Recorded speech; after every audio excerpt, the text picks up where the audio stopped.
नमस्कार दोस्तों, कैसे हैं आप सब लोग। दोस्तों, आप लोग को पता है कि जैसा कि अभी एक कैंपेन चल रही है, आप देख सकते हैं हर जगह पे, यूट्यूब पे देख सकते हैं, फेसबुक पे देख सकते हैं, ट्विटर पे देख सकते हैं।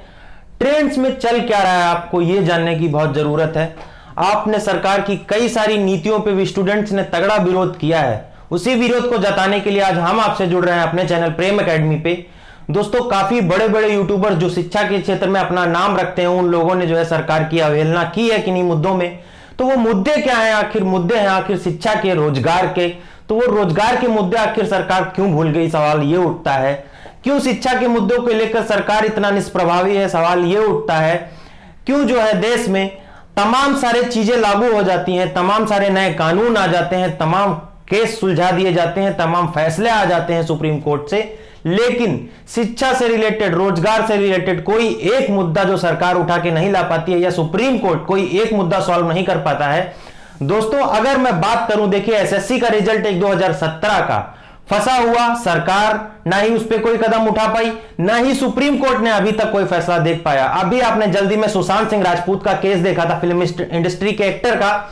उसमें क्या हुआ, सीबीआई के सुपुर्द कर दिया गया केस, सीबीआई को दे दिया गया, तमाम लोगों को जेल में उठा उठा कर बंद कर दिया गया, तमाम केस सॉल्व हो गए, लेकिन ना ही वो एसएससी वाला मुद्दा सॉल्व हो पाया, ना ही 2016 यूपीएसआई का मुद्दा सॉल्व हो पाया है, और ना ही रेलवे एनटीपीसी जो 2019 में आया था उसका कोई सरोकार मिल पा रहा है कहीं से। तो ये बात आपको जाननी समझनी होगी। हर बार सरकार ने 2014 से लेकर 2020 तक सरकार ने सिर्फ और सिर्फ हानि अगर किसी की है तो वो स्टूडेंट की है, शिक्षा की है, शिक्षा के अवसरों की है, नौकरी के अवसरों की है। तो आपको ये अपनी बात को जान लेना चाहिए। दोस्तों, सरकार के पास करने को क्या है? सरकार वो एनपीए लागू कर देती है, एनआरसी लागू कर देती है, सीए लागू कर देती है, ये सब कानून लागू कर देती है। असम में जनसंख्या रजिस्टर बनवाती है, 1600 करोड़ रुपए खर्चा कर देती है सरकार। लेकिन क्या देश में शिक्षा का मुद्दा, देश में स्वास्थ्य का मुद्दा, देश में बेरोजगारी का मुद्दा सरकार के लिए कोई मायने नहीं रखता है? आखिर क्यों? कब तक? आखिर हम कब तक मूक दर्शक बनकर देखते रहेंगे सरकार के इस रवैये को? कब तक हम बर्दाश्त करते रहेंगे? क्या होगा? कल को सब भक्त बन जाएंगे, कल को जाके सब भीख मांगेंगे, क्या करेंगे? दो कौड़ी के जो पढ़े लिखे नेता नहीं हैं, जिन्होंने अभी देखिए नई शिक्षा नीति आई, वहां पे एमफिल खत्म कर दिया। मुझे तो लगता है जिन नेताओं ने ये एमफिल खत्म कर दिया उनको एमफिल का मतलब ही नहीं पता, उन्होंने खुद एमफिल नहीं किया। तो ऐसे लोग जो शिक्षा नीतियां बना रहे हैं, ऐसे लोग जो अपनी सरकार में बैठे हुए हैं, एक कह सकते हैं आप गंवारों की सरकार जो चल रही है 2014 से भारत देश में, उस सरकार के नुमाइंदे कुछ इस प्रकार की हरकतें कर रहे हैं, उनको टॉलरेट करना मुश्किल ही नहीं है, बहुत नामुमकिन सी बात हो गई है। आप एक बार सड़क पर निकल कर तो देखिए, आप एक बार अपने अधिकार की लड़ाई को कर तो देखिए, आप एक बार बाहर आकर तो देखिए, सरकार आपकी पीठ सुझा देगी, पुलिस वाले आपको मार मार कर भूत बना देंगे, आपका वो असर करेंगे कि आप बताने लायक नहीं रह जाएंगे कि क्या हुआ हमारे साथ। आप एक बार अपनी आवाज को उठाकर तो देखिए। यूपी की बात करूं, अभी 2 दिन पहले अगर बात करूं, समाजवादी छात्र सभा के बच्चों ने नीट और जेई की परीक्षा का विरोध किया। यूपी पुलिस ने इतना बर्बर व्यवहार किया, लाठियों से मार मार कर ढेर कर दिया सबको। तो क्या आपको लगता है कि जब आप एसएससी की नौकरी मांगने जाएंगे सरकार से, रेलवे की नौकरी मांगने जाएंगे सरकार से, एग्जाम कराने की बात करने जाएंगे सरकार से, सरकार आपको फूलों की हार चढ़ाकर आपको घर वापस भेजेगी, नौकरी आपको वापस देकर आपको घर भेजेगी? बिल्कुल भी नहीं। आप पे लाठियां बरसाई जाएंगी। किसी भी राज्य में है आप, किसी भी स्टेट में है आप, वहां की पुलिस आपको लाठियों से भून कर रख देगी। सरकार का विरोध कैसे कर पाएंगे फिर हम? क्या तरीके होंगे फिर सरकार का विरोध करने के? सरकार से नौकरी मांगने के क्या तरीके होंगे? इन चीजों को हमको जानना होगा। सरकार जब से 2014 से आई है, डिजिटलाइजेशन डिजिटलाइजेशन डिजिटलाइजेशन क्या चल रहा है? हमको तो लालू जी की बात याद आ गई है कि सबको बिजली देंगे, सबको बिजली देंगे। मिली ही बिजली? मिली नहीं, मिली किसी को। तो इसी प्रकार से कई सारे मुद्दे हैं। जब जो है लालू यादव को उठा के जेल में भरना होता है तो सरकार के पास मुद्दा होता है, उठा के भर देती है। कई सारे एक्टिविस्ट, कई सारे बड़े नेता जिन्होंने जमीनी हरकत पे काम किया है, उनको उठा के सरकार भर देती है, क्योंकि वो एक तगड़ा विपक्ष थे। जो विपक्ष सरकार झेल नहीं पाती कभी भी, वो आवाज उठाते, वो ऐसे लोग थे जो लोकतंत्र की आवाज को बरकरार रखते। सरकार ने समता, स्वतंत्रता, बंधुत्व, लोकतंत्र की भावना को देश में समाप्त कर दिया है। हर बात को मुस्लिमवाद में बदल दिया जाता है। हर बात में जो है कि वही कहीं तो वो आप कहेंगे कि मुस्लिम यहूदियों की बात आ जाती है, कहीं पे जो है उनको कुछ बता दिया जाता है, कहीं पे कुछ। ऐसा कोई मुद्दा आप 2014 से आप तक नहीं देख पाएंगे जिसमें सरकार ने मुस्लिमों को शामिल नहीं किया हो। आप इस बात को बताने का मेरा आप एक लक्ष्य समझ लीजिए बस और बस, केवल कि सरकार हर मुद्दे को भुनाती है, हर जो है पीड़ा को अवसर में बदलती है, और आपके अवसर में नहीं, खुद के अवसर में। सरकार ने कोरोना महामारी के टाइम में आपसे हजारों करोड़ रुपए वसूले जो है कोरोना के नाम पर, लेकिन हुआ क्या उस पैसे का? किसी के पास कोई लेखा जोखा है क्या? कोई उस पैसे का लेखा जोखा मांग सकता है देश में? आपने पैसा दिया, आपके टैक्स का पैसा था, आपके कमाए हुए पैसे थे, आपने सरकार से मांगने की हिम्मत दिखाई। जिन लोगों ने पैसे मांगने की हिम्मत दिखाई भी, उन लोगों को देशद्रोही घोषित कर दिया गया। तो आपको यह बात जान लेनी होगी कि आपके अधिकार छीन कहां रहे हैं, कौन छीन रहा है उन अधिकारों को, आपको वो अधिकार मांगने की जरूरत है। दोस्तों, आपको एक छोटी सी बात याद दिला दूं, 2019 फरवरी में एक वैकेंसी आती है रेलवे रिक्रूटमेंट बोर्ड से, एनटीपीसी की और आरआरबी ग्रुप डी की। लगभग 2 करोड़ विद्यार्थी उसमें फॉर्म अप्लाई करते हैं। लगभग 1.5 लाख के करीब वैकेंसी थी, 1 लाख के करीब आपकी आरआरबी ग्रुप डी में थी, और 35,000 वैकेंसी समथिंग आपकी जो है आरआरबी एनटीपीसी में थी। बच्चे अप्लाई करते हैं, 500 रुपए फीस लगती है, और अगर वो 500 रुपए फीस लगती है, लगभग 2.25 करोड़ 2.5 करोड़ बच्चों ने फॉर्म भरा, तो उस हिसाब से अगर आप देखें तो 1,000 करोड़ का टर्नओवर सरकार अपने खाते में दबाकर रखती है। और साल भर 2019 से 2000 फरवरी 20 तक, और अब अभी आप देखें अगर तो हम अगस्त महीने में चल रहे हैं, तो लगभग 1.5 साल से ज्यादा हो गया है, लेकिन सरकार के कान पे, ना ही रेलवे मिनिस्ट्री के कान पे कोई जू रेंग रही है कि उनका एग्जाम कराया जाए। एसएससी की एक शॉर्ट सी नोटिस आ जाती है, किसी को कुछ फर्क पड़ता है? एसएससी के चेयरमैन एक छोटी सी नोटिस दे देंगे कि ये एग्जाम की डेट एक्सटेंड हो गई, अब होगी। ये एग्जाम अभी नहीं, कब होगा? बाद में होगा। अरे क्यों भाई, क्यों? आखिर जो स्टूडेंट तैयारी कर रहा है, जिसका लास्ट ईयर है किसी एग्जाम को देने का, मान लीजिए कि किसी एग्जाम की उम्र जो है, आखिरी उम्र आप 35 साल है, 35 साल के बाद आप उसके लिए अप्लाई नहीं कर सकते। तो 1 साल में जब कोरोना काल में आपने कोई एग्जाम नहीं कराया, किसी एग्जाम के फॉर्म नहीं निकाले, तो अगले 1 साल में जो वैकेंसी आएगी तो उसकी क्या जिम्मेदारी होगी कि वो जो 35 साल का लड़का जो अपनी एज क्रॉस कर गया है, वो दोबारा फॉर्म भरने के लिए एलिजिबल हो पाएगा? क्या उसकी नौकरी के अवसर नहीं खो जाएंगे? क्या उसको अपनी रोजी रोटी के लिए इधर उधर भटकना नहीं पड़ेगा? यह सवाल आपको अपने आप से पूछना होगा। यह लड़ाई आपको अपने हाथों से लड़नी होगी। दोस्तों, यहां पे देखिए थोड़ा सा विरोध शुरू हो गया। यहां पर आप देखने की कोशिश करिए कि जब मन की बात थी प्रधानमंत्री की, वहां पे डिसलाइक्स का ऑप्शन देखिए आप। डिसलाइक्स, ये तरीका अपनाना पड़ेगा आपको ट्विटर पे आने पड़ेंगे, आपको कैंपेन्स चलाने पड़ेंगे सरकार के खिलाफ, आपको अगर जरूरत पड़ी तो सड़कों पे आना पड़ेगा। और हम दावा करते हैं कि हम आपके साथ में, आपके आगे खड़े रहेंगे हमेशा के लिए। तो दोस्तों, आप ऐसे ही कई प्रकार की चीजें देख सकते हैं जो सरकार गलत तरीके से गलत चीजों को कर रही है, लेकिन विरोध जीरो हो रहा है। क्यों? क्योंकि सरकार ने आस्था के नाम पे लोगों को अंधा बना दिया है, राम मंदिर के नाम पे लोगों को लूटा है, ठीक है, कोरोना के नाम पे लोगों को लूटा है। सरकार ने बस लूट केस तैयार किए हैं, अपनी झोलियां भरी हैं। मोदी जी कहते हैं क्या, मैं तो फकीर हूं, झोला उठाऊंगा चले जाऊंगा।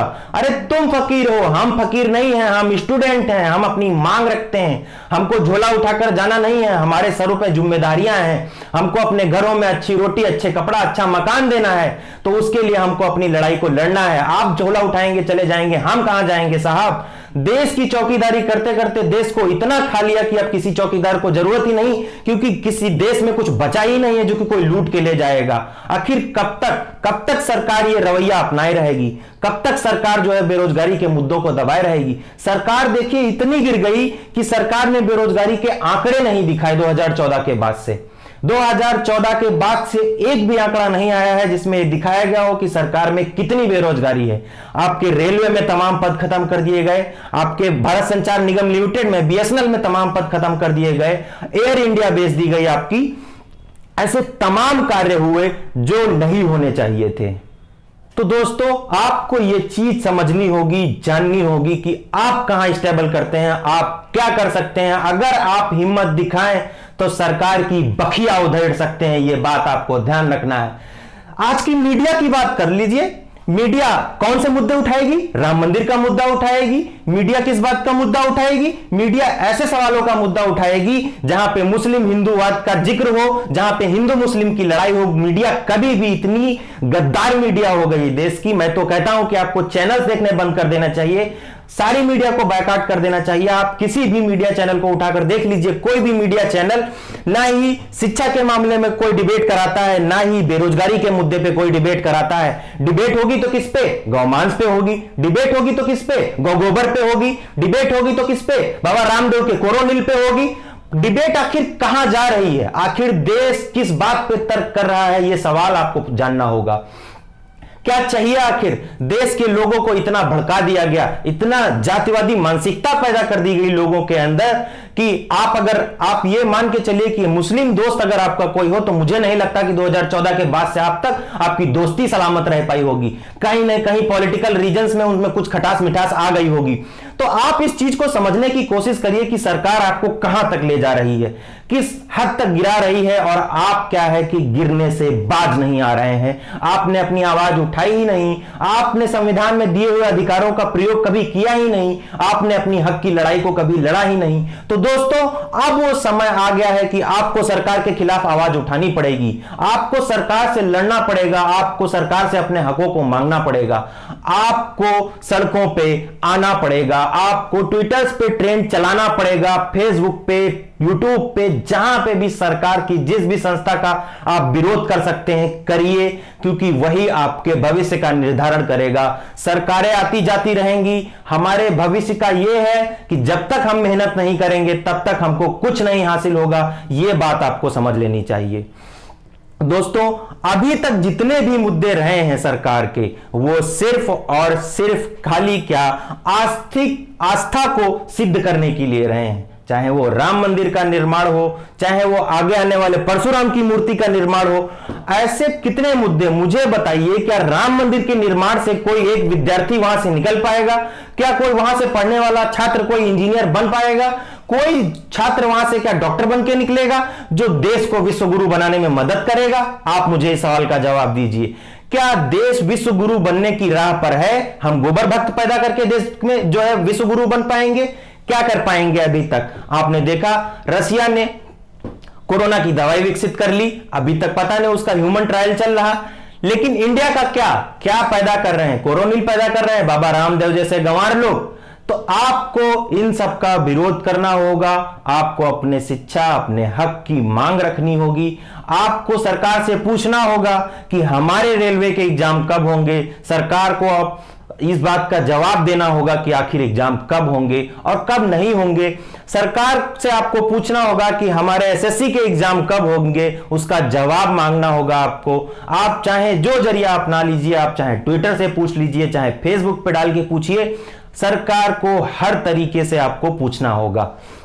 दोस्तों, सड़कों पे निकलने की अभी गलती मत करना, अकेले गलती मत करना। मैं बता रहा हूं, सरकार इतनी बदतमीज हो गई है कि पुलिस वालों से लाठियां मरवा के आपकी पीठ तोड़वा देगी, आप कहीं के नहीं रह जाएंगे। अभी सरकार ने डिजिटल मुद्दा चलाया था तो हम डिजिटली विरोध करेंगे। जब समय आएगा तो हम सड़कों पर भी निकलेंगे और दिखा देंगे इस सरकार को कि स्टूडेंट में वो पावर है जो किसी में पावर नहीं है।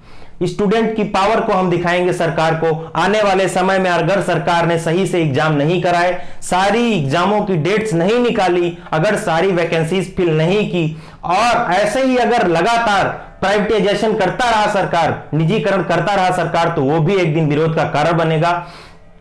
तो आप लोगों से बस सपोर्ट ये चाहता हूं कि आप लोग हर तरीके से सरकार का विरोध जताएं, क्योंकि आप देख रहे होंगे YouTube पे दिन रात नए नए कोर्सेज लॉन्च हो रहे हैं। तमाम जो फेमस यूट्यूबर्स हैं, स्टूडेंट से 1000-1500 रुपए लेके कोर्स बेचते हैं, कोर्स चलाते हैं। आप एक छोटी सी बात समझने की कीजिए, जो ग्रामीण क्षेत्र से बच्चा आया है जिसकी इनकम जो सालाना है वो 30 से 35 हजार या मान लीजिए 70 हजार भी है, तो आप एक बात समझने की कोशिश कीजिए कि जो गवर्नमेंट इंप्लॉय जिसकी एक महीने की तनख्वाह 70 हजार है और एक ग्रामीण क्षेत्र का लड़का जिसके साल भर की इनकम जो 70 हजार है, वो 1500 रुपए देके या वो बाहर 2000 रुपए का कमरा लेके रह रहा है, तो वो किस परिस्थिति में जी रहा है, जीवन की कौन सी ऊंचाइयों को पाना चाहता है जो वो इन कष्टों को झेल रहा है, और सरकार दिन पर दिन उनका मजाक बनाया जा रही है। आखिर कब तक मजाक चलता रहेगा स्टूडेंट्स के साथ में, विद्यार्थियों के साथ में, यह सवाल हमको अपने आप से पूछना होगा। तो दोस्तों जुड़िए हमारी इस मुहिम के साथ में, जहां हम विरोध करेंगे सरकार का, सरकार से मांगेंगे अपने हक को, अपनी लड़ाई को लड़ेंगे और बेशक एक दिन आएगा कि हम अपनी लड़ाई को जीतेंगे। तो दोस्तों जितना हो सके इस वीडियो को शेयर कर दीजिए, जहां तक इसको आप पहुंचा सकते हैं उसको पहुंचा दीजिए। हम आपसे जुड़ेंगे कुछ ही देर में और एक वीडियो के साथ में। तब तक के लिए बने रहिए हमारे चैनल प्रेम एकेडमी पर। धन्यवाद।